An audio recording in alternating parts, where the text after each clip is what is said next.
নমস্কার বন্ধুরা, আমি অরিন্দম চলে আসলাম আজকে এই মুহূর্তে বিরাট বড় একটা ডিএ আপডেট নিয়ে। 4% ডিএ ঘোষণায় অখুশি সরকারি কর্মচারীরা। নয়া পদক্ষেপ, চাপে পড়তে পারে এবার মাননীয় মুখ্যমন্ত্রী মমতা বন্দ্যোপাধ্যায়। কি ছক কষছে রাজ্য সরকারি কর্মচারীরা। ভিডিওটা কিন্তু খুবই গুরুত্বপূর্ণ হতে চলেছে, সো ভিডিওটা কন্টিনিউ করুন।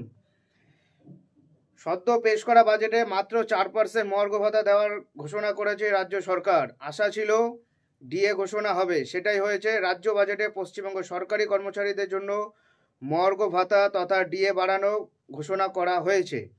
4% ডিএ বাড়ানো ঘোষণা করেছে মাননীয় মুখ্যমন্ত্রী মমতা বন্দ্যোপাধ্যায়। এই ঘোষণায় কর্মচারীদের একাংশ উচ্ছ্বাসিত হলেও অন্য অংশ খুশি নয়। ডিএ ইস্যুতে সুপ্রিম কোর্টে নয়া পদক্ষেপ নিলেন বাংলার সরকারি কর্মচারীরা।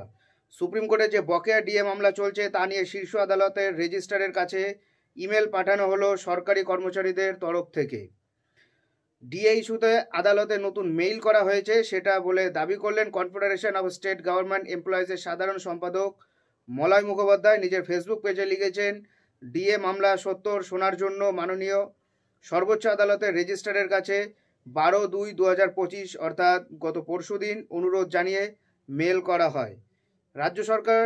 রাজ্য সরকারি কর্মচারীদের সংগঠন কনফেডারেশন সাধারণ সম্পাদক মলয় মুখোপাধ্যায় জানিয়েছে, সুপ্রিম কোর্টে যে মেল করা হয়েছে তাতে advocate on record Shekhar Kumar জানিয়েছেন, ডিএ মামলার পরবর্তী শুনানির সম্ভাব্য দিন হিসেবে শীর্ষ আদালতের ওয়েবসাইটে 25শে মার্চ দেখাচ্ছে। সেই দিন যাতে শীর্ষ আদালতে সেই মামলাটি শোনে সেই আর্জি জানানো হচ্ছে।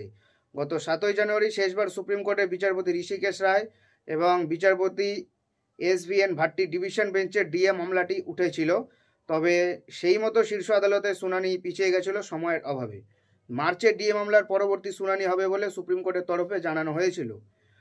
গতকাল যখন বাজেট পেশ হওয়ার পর সাংবাদিকরা যখন ডিএর বিষয় নিয়ে প্রশ্ন করেন তখন মমতা বন্দ্যোপাধ্যায় বলেন, প্রথমে 125% দিতাম, এখন আরও 4% বাড়ানো হলো, ধাপে ধাপে আরও বাড়বে।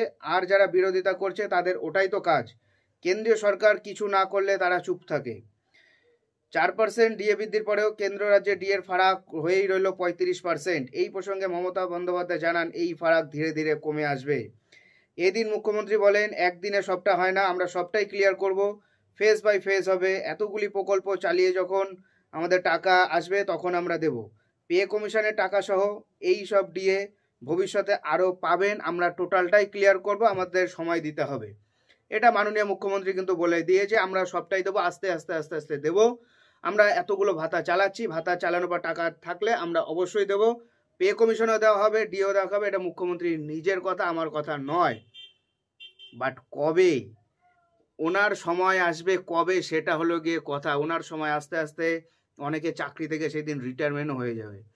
ডিএর ফারাক তো আর হবে না, ডিএর ফারাক তো আর ওই 35% আর তো কমবে না। কেন্দ্র সরকার আবার 3-4% আবার ঘোষণা করবে, আবার ঘোষণা করলো বলে কেন্দ্রীয় সরকার, তখন আবার যেটা ছিল 41%, এই 39% সেটা আবার হয়ে যাবে আর 1 থেকে 2 মাসের মধ্যে।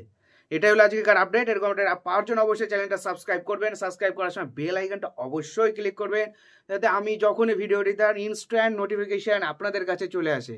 দেখা হচ্ছে পরে ভিডিওতে। ভালো থাকবেন সবাই, নমস্কার, জয় হিন্দ, বন্দে মাতরম।